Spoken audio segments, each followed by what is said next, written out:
వృషభ రాశి ప్రేక్షకులకు స్వాగతం. కృత్తికా నక్షత్రం 2, 3, 4 పాదాలు, రోహిణి నక్షత్రం 4 పాదాలు, అలానే మృగశిర నక్షత్రం 1వ పాదం 2వ పాదం వృషభ రాశి కింద వస్తుంది.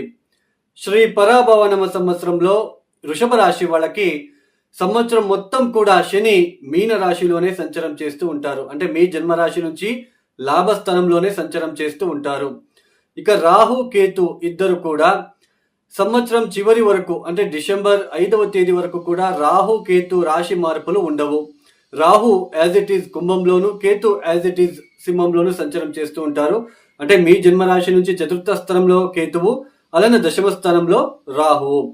ఇక డిసెంబర్ 5వ తేదీ తర్వాత రాహు మకరంలోకి ప్రవేశిస్తారు, కేతు కర్కాటక రాశిలోకి ప్రవేశిస్తారు.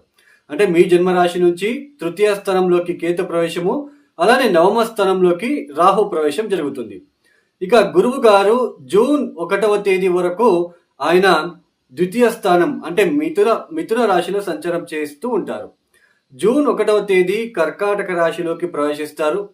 జూన్ 1వ తేదీ నుంచి అక్టోబర్ 31వ తేదీ వరకు కర్కాటక రాశిలో సంచారం చేసి అక్టోబర్ 31వ తేదీ అతిచార మార్గంలో అంటే తొందరగా ఆయన 5 మాసాలకే నెక్స్ట్ హౌస్ కి అంటే సింహ రాశికి ప్రవేశిస్తున్నారు. అక్టోబర్ 31వ తేదీ మళ్ళీ అక్కడ ఒక మాసం ఉండి వక్రించి మళ్ళా వెనక్కి సంవత్సరం చివరిలో వెనక్కి అంటే కర్కాటక రాశిలోకే ప్రవేశిస్తారు.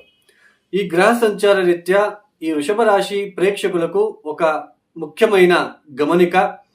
గోచారం ద్వారా మనం గురు బలము, శని బలము, రాహుకేతు బలము, అలానే ఆదాయ వ్యయ ఫలాలని చెప్పుకుంటున్నాం.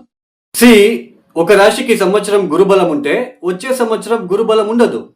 అలానే కొంతమంది చెప్తూ ఉంటారు మాకు ఏళ్ళనాటి శని అయిపోయిందండి, అయినా మాకు మంచి జరగట్లేదు అని. ఈ గోచారంలో ఉంటున్న గురు బలము, శని బలము లేదా రాహుకేతు బలాలు కావచ్చు, ఆదాయ వైఫలాలు కావచ్చు, వీటి ద్వారానే మన జీవితంలో అన్నీ జరగవు. మన వైయక్తిక జన్మజాతక రీత్యా శుభ కారకత్వం వహించే గ్రహ దశలు జరుగుతూ ఉంటే మన జీవితం సాఫీగా సాగుతూ ఉంటుంది, స్మూత్గా సాగుతూ ఉంటుంది, మనకి గురుబలం ఉన్నా లేకపోయినా. మన వైయక్తిక జన్మజాతక రీత్యా శుభకారకత్వం వహించే గ్రహదశ జరుగుతున్నప్పుడు మనకు సాఫీగా సాగుతుంటే బాగుంటుంది, అన్ని విషయాల్లో మనకి ముందుకు వెళ్తూ ఉంటాం. ఆ సమయంలోనే గురుబలం వస్తే ఇంకా రెట్టింపు ఫలితాలని మనం అందుకుంటాం అంతే. అదే మన వైయక్తిక జన్మజాతక రీత్యా పాప గ్రహాల దశాభుక్తి జరుగుతూ ఉంటే ఆ సమయంలో మనం చాలా ఇబ్బందులు పడుతూ, చాలా ఆర్థికంగా కావచ్చు, ఉద్యోగపరంగా కావచ్చు, సాంసారిక పరంగా కావచ్చు, సంతాన పరంగా కావచ్చు, ఏదో ఒకటి డిస్టర్బెన్సెస్ మనం చాలా మానసికంగా ఇబ్బందులు పడుతూ వెళ్తూ ఉంటాం. ఆ సమయంలో కనుక గురుబలం వస్తే ఆ గురుబలం ఉన్నన్ని రోజులు కాస్త ఊపిరి పీల్చుకుంటాము. గురుబలం అప్పుడు సహాయం చేస్తుంది. గురుబలము, శనిబలం మేజర్గా మన జీవితంలో వాటి ద్వారానే మన జీవితంలో అన్నీ జరగవు. మెయిన్ మన దశాభుక్తి బాగుంటే ఈ గురుబలం ఉన్నా లేకపోయినా మన జాతకరీత్యా యోగదాయక దశాలు జరుగుతుంటాయి కాబట్టి మన జీవితం సాఫీగా సాగుతూ ఉంటుంది. అలానే ఈ రాశుల వాళ్ళకి గజకేసరి యోగం పట్టబోతుంది ఈ ఒక మాసంలో, లేదా బుధాదిత్య యోగం పట్టబోతుంది, విపరీత రాజయోగం ఈ రాశి వాళ్ళకి అని మీరు చూస్తూ ఉంటారు, మీరు వింటూ ఉంటారు. గోచారంలో అలాంటి యోగాలు వర్తించవు. గజకేసరి యోగము 100 మందిలో ఒకరికి మాత్రమే ఉంటుంది. అందులోన అన్ని లగ్నాల వాళ్ళకి ఈ గజకేసరి యోగము అప్లికేబుల్గా ఉండదు. ఓన్లీ మీన లగ్నము, కర్కాటక లగ్నం వాళ్ళకి ఎక్సలెంట్గా ఉంటుంది కేంద్ర స్థానంలో ఉంటే. అదే విపరీత రాజయోగం కూడా గోచారంలో వర్తించదు, అప్లికేబుల్గా ఉండదు. మన జాతక రీత్యా అలాంటి యోగాలు ఉంటే వాళ్ళ ఒక దశాభుక్తి వచ్చినప్పుడు వాళ్ళు యాక్టివేట్ అయ్యి మనకి యోగకారక ఫలితాలు ఇస్తారు.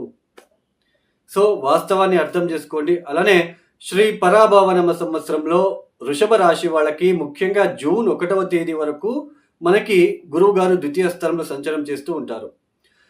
ఒక పక్క గురుబలం ఉంటుంది మీకు జూన్ 1వ తేదీ వరకు. మార్చ్ 11వ తేదీ నుంచి ఆయన వక్రత్యాగం చేస్తున్నాడు. ఆయన ద్వితీయ స్థానంలో సంచారం ఇక ఫార్వర్డ్ మోషన్లో సంచారాన్ని ప్రారంభం చేస్తున్నారు సవ్య మార్గంలో. జూన్ 1వ తేదీ వరకు ద్వితీయ స్థానంలో సంచారము, గురుబలం ఉంటుంది. లాభస్థానంలో శని సంచారము.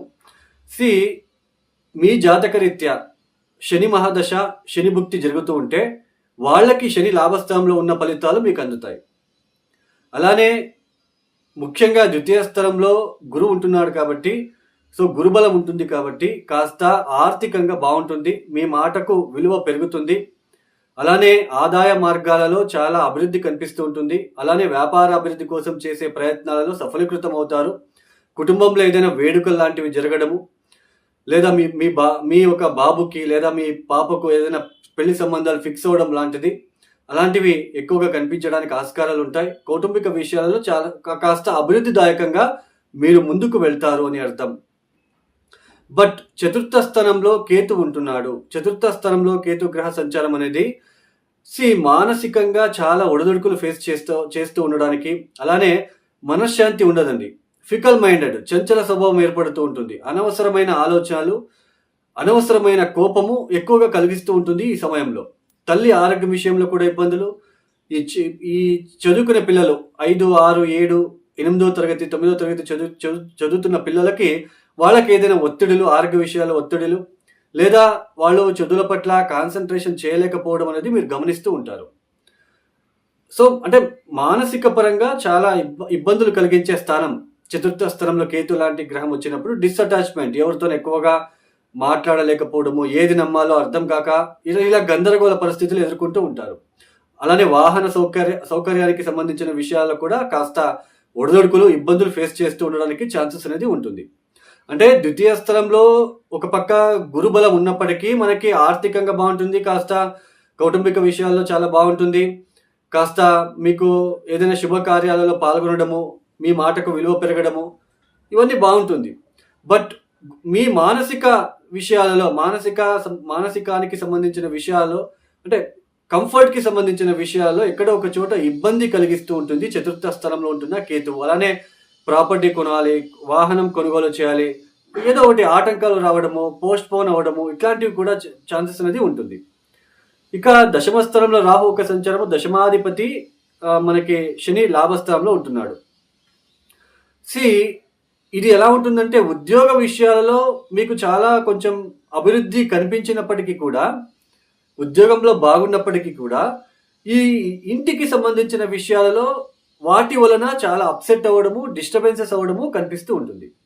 ఒక పక్క వ్యాపారంలో కూడా ఒక పక్క బాగున్నప్పటికీ, పర్లేదు వ్యాపారం బాగా జరుగుతుంది అన్నప్పటికీ కూడా, మీకు ఆదాయ విషయంలో పెద్దగా లోటు లేనప్పటికీ కూడా, ఎక్కడ ఒక చోటు ఇంట్లో ఒత్తిడిలు ఎదుర్కొంటూ ఉంటారు. ఇంట్లో వాళ్ళతో తరచుగా ఏదైనా ఆర్గ్యుమెంట్ జరగడము, లేదా మానసిక ప్రశాంతత లేకుండా ఉండడం లాంటిది మీరు అలాంటివి చూస్తూ ఉంటారు.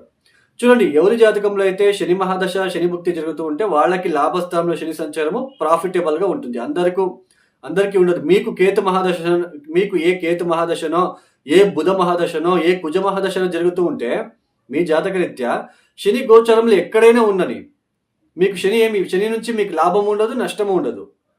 సో మనము శని లాభస్థానంలోకి రాగానే కోట్లు సంపాదిస్తారు, లేదా మీ జీవితాలు మారిపోతాయి, సీఈఓ అయిపోతారు, లేదా బిజినెస్లో ఏదైనా కొత్తగా మీరు రాణిస్తారు, ఇవన్నీ కాదండి. వాళ్ళ జాతకరీత్యా వాళ్ళకి శని మహాదశ, శని భుక్తి జరుగుతుంటే వాళ్ళకి ఇట్లాంటివి వస్తాయి. ఆకస్మిక ధనలాభము, సంఘంలో ఒక మంచి రెస్పెక్ట్ కలగడము, సిఈఓ లాంటిది పదవి పొందుకోవడము, ఇట్లాంటివన్నీ ఉంటాయి. వాళ్ళకి ఏ దశాభుక్తి జరుగుతుందో చూసుకుంటే అర్థమవుతుంది. మొత్తానికి జూన్ 1వ తేదీ వరకు ఉన్న కాలం కాస్త అనుకూలించినప్పటికీ జూన్ 1వ తేదీ తర్వాత తృతీయ స్థానంలోకి గురువు గారు ప్రవేశిస్తారు. ఈ కాలంలో, ఈ సమయంలో ఆర్థికంగా పెద్దగా ఎదుగుదల అయితే ఉండదు. తర్వాత ఫారిన్కి వెళ్ళాలి అంటే, ఇతర మన ఇండియా నుంచి వేరే అవుట్ ఆఫ్ కంట్రీకి వెళ్ళాలంటే వాళ్ళకి ఇది అనుకూలమైన సమయము. మీ సోదరులకి, వృషభ రాశిలో పుట్టిన అక్క చెల్లెలు కావచ్చు, అన్నదమ్ములు కావచ్చు, వాళ్ళకి ఇది చాలా సత్ఫలితాలు ఇస్తుంది. బట్ మీకు ఆటంకాలు కలిగిస్తుంది. ప్రతి విషయంలో ఆటంకాలు, ఎక్కువ ఎఫర్ట్ పెట్టాలి. అది తర్వాత ప్రయాణాలు ఎక్కువగా చేస్తూ ఉంటారు ఈ సమయంలో. తర్వాత ఒక చిన్న పనికి కూడా 2-3 సార్లు వెళ్ళాలి. అంటే ఆటంకాలు, ఎక్కువ ఎఫర్ట్ పెట్టేలాగా చేస్తుంది. బట్ ఆర్థికంగా అయితే పెద్దగా మీకు ఏదో మార్పులు జరుగుతాయి, కలిసి వస్తుంది అన్నట్టుగా అయితే ఉండదు ఇక్కడ. అలానే కొత్తగా ఏదైనా నేర్చుకోవాలి అనే ఒక తపన కూడా పెరుగుతుంది. కొత్తగా కోర్సెస్ చేసుకోవడానికి ఇవన్నీ కూడా మీకు గురువు సంచారము మీకు అనుకూలిస్తుంది. అలానే సోదరులతో వివాదాలు తెచ్చిపెడుతుంది. మీ సోదరులతో అంటే అక్క చెల్లి తమ్ముడితో వివాదాలు తెచ్చిపెడుతుంది. అంటే వాళ్ళతో గొడవ లాంటిది.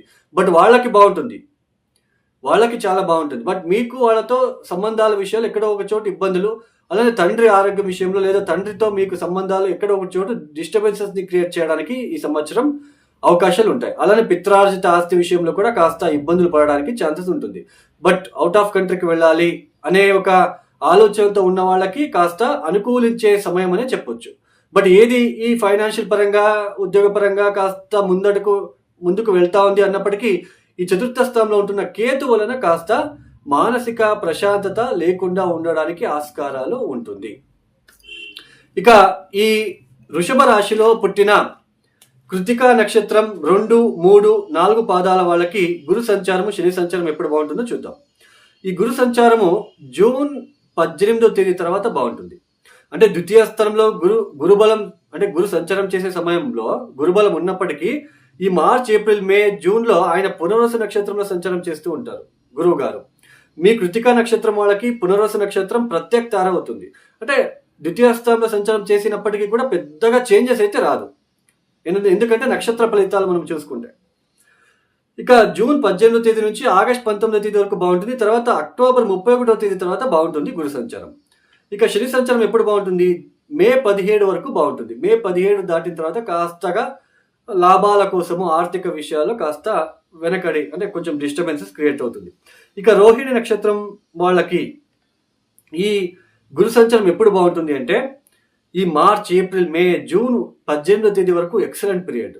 వాళ్ళకి చాలా కలిసి వస్తుంది, బాగుంటుంది. అలానే ఈ గురు సంచారం మళ్ళీ ఆగస్ట్ 19వ తేదీ తర్వాత బాగుంటుంది.